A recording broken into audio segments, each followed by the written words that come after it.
আমি সোনালি আজকে আপনাদের সামনে চলে এসেছি নতুন একটি রেসিপি নিয়ে। আজকে আমি ডিমের কারি করে দেখাবো আলু দিয়ে। আমি কিভাবে ডিমের কারি বানাই দেখতে থাকুন, সঙ্গে থাকুন। কড়াই গরম হয়ে গেছে, ওতে দিয়ে দেব সরষের তেল। দিয়ে তেলটাও খুব ভালোভাবে গরম করে নেব। তেলটা খুব ভালোভাবে গরম হয়ে গেছে, ওতে দিয়ে দেব সামান্য হলুদ গুঁড়ো।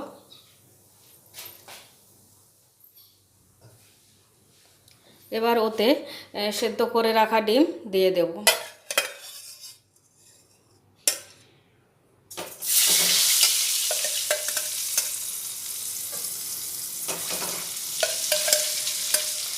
ডিমগুলো খুব ভালোভাবে সেদ্ধ করে ছাড়িয়ে নিয়েছি। এবার ওতে দিয়ে দেব নুন। নুনটা যে যার স্বাদ মতো দেবেন। হলুদ গুঁড়ো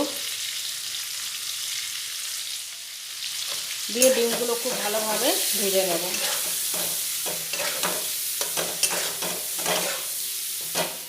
ডিমগুলো লাল লাল করে ভাজা হয়ে গেছে, তুলে নেব।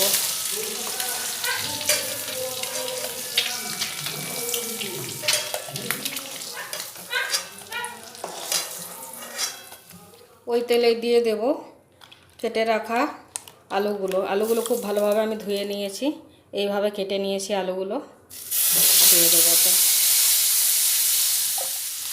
এবার ওতে দিয়ে দেব নুনটা স্বাদ মতো দেবেন। আর দিয়ে দেব হলুদ গুঁড়ো।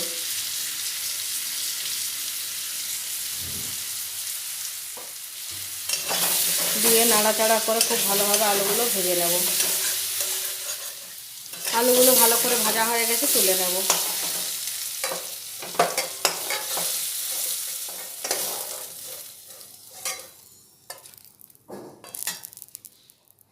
এবার ওই তেলে দিয়ে দেবো সামান্য একটু হলুদ গুঁড়ো।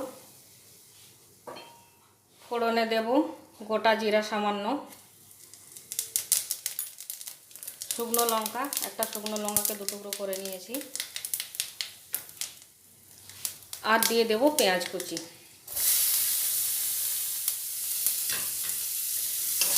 দিয়ে পেঁয়াজগুলো একটু ভালোভাবে ভেজে নেব।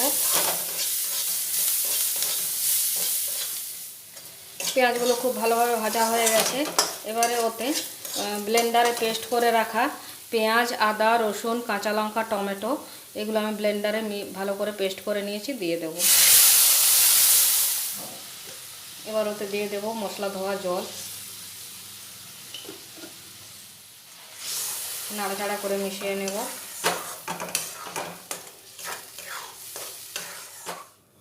এবার ওতে দিয়ে দেব নুনটা যে যার স্বাদ মতো দেবেন। হলুদ গুঁড়ো দিয়ে মশলাটা একটু ভালোভাবে নাড়াচাড়া করে নেব, এই 2-3 মিনিট মতো, যাতে পেঁয়াজ, আদা, রসুনের কাঁচা গন্ধটা চলে যায়। পেঁয়াজ, আদা, রসুনটা ভালোভাবে নাড়াচাড়া করে নিয়েছি 2-3 মিনিট। পেঁয়াজ, আদা, রসুনের কাঁচা গন্ধটাও চলে গেছে। এবারে ওতে কিছু শুকনো মশলা দিয়ে দেব। জিরা গুঁড়ো, ধনে গুঁড়ো, কাশ্মীরি লাল লঙ্কার গুঁড়ো, এতে রঙটা খুব ভালো আসবে। গরম মশলা গুঁড়ো, সামান্য চিনি দিয়ে খুব ভালোভাবে মশলাটা কষিয়ে নেব। মশলাটা যত ভালোভাবে কষাবেন তরকারিটা তত ভালোভাবে খেতে। মশলাটা কষানো হয়ে গেছে, আর মশলা থেকে তেলও ছেড়ে দিয়েছে। দেখুন বন্ধুরা, কত সুন্দর কালার এসছে। এবার ওতে দিয়ে দেব ভেজে রাখা আলু।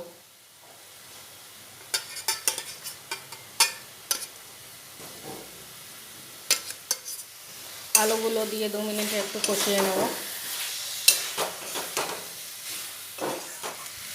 আলু দিয়েও খুব ভালোভাবে কষিয়ে নিয়েছি। এবারে জল দিয়ে দেব।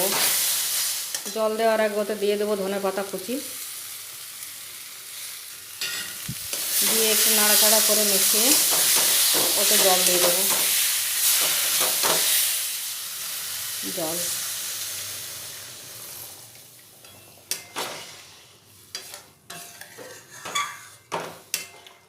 জল দিয়ে নাড়াচাড়া করে মিশিয়ে নিয়েছি।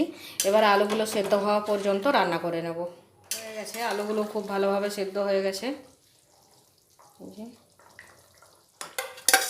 ভেজে রাখা ডিমগুলি দিয়ে দেবো।